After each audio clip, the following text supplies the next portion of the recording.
हाय बच्चों, कक्षा 9 के बच्चे ध्यान दें। आज इनका नया लेसन बल शुरू किया जाएगा। बल बल वह बाह्य कारक है। बल बल वह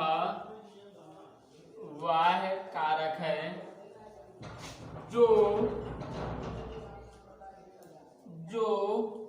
किसी वस्तु की अवस्था में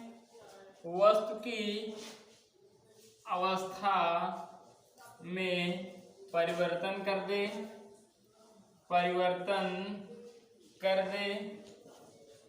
या परिवर्तन करने का प्रयास करे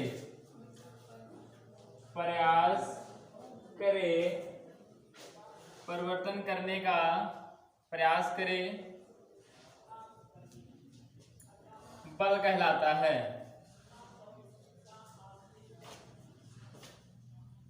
बल कहलाता है। प्यारे बच्चों, जो अवस्था की बात की गई, अवस्था वास्तव में यदि देखी जाए तो दो प्रकार की हो सकती हैं। कौन कौन? एक गति की अवस्था और एक विराम की अवस्था।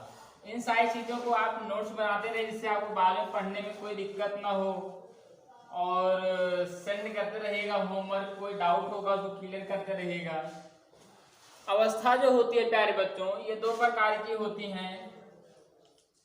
अवस्था, एक अवस्था होती है गति की अवस्था, जो आपको आगे पढ़ाया गया गति की अवस्था, और एक होती है विराम की अवस्था। विराम की गति की अवस्था में जब कोई पिंड क्या करता है, समय के साथ अपने स्थिति में परिवर्तन कर देता है, तो उस स्थिति को गति की स्थिति कहते हैं या गति अवस्था कहते हैं। जब कोई वस्तु या जब कोई व्यक्ति समय के साथ अपने अवस्था में कोई परिवर्तन नहीं करता है तो उसे विराम की स्थिति कहते हैं। यानी कहने का तात्पर्य क्या है? कहने का तात्पर्य है प्यारे बच्चों कि जब कोई वस्तु क्या करती है, एक स्थान पे बनी रहती है। मान लीजिए हम यहाँ पर एक क्या कर दिए, स्टिकर लगा दिए, और स्टिकर को क्या कर दिया गया, यहाँ चिपका दिया गया। अब कल परसों एक महीने बाद हम आते हैं तो स्टिकर यहीं पर मिलता है, तो समय तो बदल रहा है लेकिन उसकी स्थिति में कोई परिवर्तन नहीं हुआ। और उसी स्टिकर को हम क्या करते हैं, मुक्त कर दें और वो उड़ जाए, और उड़ते उड़ते बहुत दूर जा सकता है। यानी वो समय के साथ अपने स्थिति में परिवर्तन करेगा। यदि वह हवा के संपर्क में आने पर वो अपनी स्थिति में परिवर्तन कर दिया तो गति की अवस्था चला गया, यदि नहीं किया तो विराम की अवस्था में चला गया।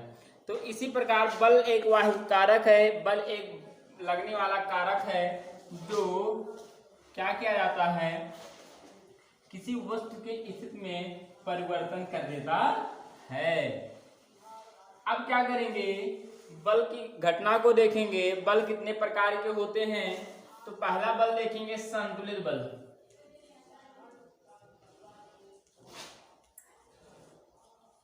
संतुलित बल, संतुलित बल में क्या होता है, जब दो या दो से अधिक व्यक्ति एक ही वस्तु पर क्या करते हैं, बल आरोपित करते हैं। जब दो या दो से अधिक व्यक्ति एक ही वस्तु पर बल आरोपित करते हैं तो उन सभी व्यक्तियों द्वारा पिंड पर लगाए गए बल का परिणामी मान शून्य हो जाता है, तो वह बल संतुलित बल कहलाता है। यानी कहने का तात्पर्य क्या है? कहने का तात्पर्य यह है कि एक रस्सी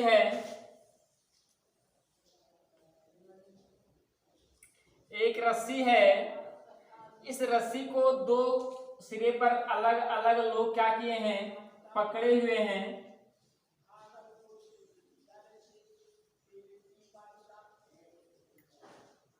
अलग अलग लोग क्या किए हैं, इसे पकड़े हुए हैं रस्सी को, और अपनी ओर क्या करते हैं, खींचते हैं। मान लीजिए 7 लोगों की टीम इस दिशा में है,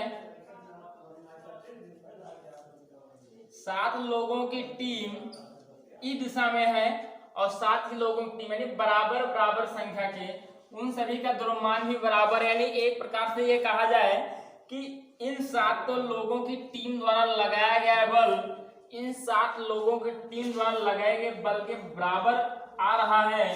तो ये दोनों व्यक्ति क्या करते हैं, इस रस्सी को अपनी अपनी ओर खींचते हैं। यानी इस रस्सी का खेल है, ये अपनी ओर रस्सी खींचता है और ये टीम अपनी ओर रस्सी को खींचता है और यह रस्सी किसी भी दिशा में नहीं जाती है। यानी क्या हो रहा है, इस रस्सी पर संतुलित बल कार्य कर रहा है, बैलेंस फोर्स कार्य कर रहा है, ये कहीं भी अपने स्थिति से हटेगी नहीं। यदि इधर की टीम इस रस्सी को अपनी ओर खींचता है या इस दिशा से अपनी ओर खींचती है तो क्या होता है, असंतुलित बल कार्य करता है। अगली हेडिंग रहेगी असंतुलित बल। जब 2 या 2 से अधिक व्यक्ति किसी एक ही पिंड पर क्या करते हैं, बल आरोपित करते हैं और वह पिंड किसी एक व्यक्ति की तरफ विस्थापित हो जाती है, किसी एक व्यक्ति की ओर विस्थापित हो जाती है, तो उस पिंड पर असंतुलित बल कार्य कर रहा है। तो उस पिंड पर कौन सा बल कार्य करेगा, असंतुलित बल कार्य करेगा। इसके बाद फिर प्यारे बच्चों आता है नंबर 3 आता है घर्षण बल। घर्षण बल, घर्षण बल किसे कहते हैं, जब किसी वस्तु को किसी चिकनी सतह पर सरकाया लुढ़काया जाता है, जब किसी वस्तु को किसी चिकनी सतह पर सरकाया या लुढ़काया जाता है तो पिंड के दोनों सतहों के मध्य, सतह और पिंड दोनों की सतहों के मध्य एक विरोधी बल कार्य करता है जिस बल को घर्षण बल कहते हैं। अब हम घर्षण बल के बारे में कल और विस्तृत से अध्ययन करेंगे। यहाँ तक आप लोग नोट्स बनाने का प्रयास करिएगा और यदि कोई डाउट होगा तो ग्रुप में सेंड करके चीज़ों को क्लियर करने का प्रयास करिएगा। धन्यवाद बच्चों।